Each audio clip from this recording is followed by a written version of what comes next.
உன் ஹாப்பினஸ் உனக்கு எப்போ திரும்ப கிடைக்கும்?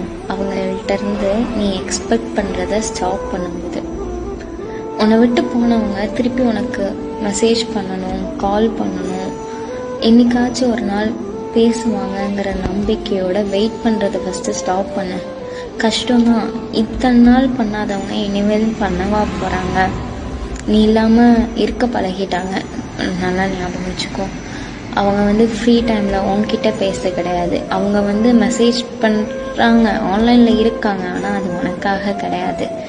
அதெல்லாம் அக்செப்ட் பண்ணிக்கோ. கஷ்டமாக தான் இருக்கும், எவ்வளோ அழணுமோ அழுதுக்கோ. ஏன்னா நம்ம கூட இருப்பாங்கன்னு நினச்ச பர்சன் போனாங்கன்னா கன்ஃபார்மாக வலிக்க தான் செய்யும். சரியா? எவ்வளோ அழணுமோ அழு, கத்தணுமா கத்து. ஆனால் யோசிச்சு பாரு, உன்னை பற்றி நினைக்காதவங்களுக்காக நீ ஏன்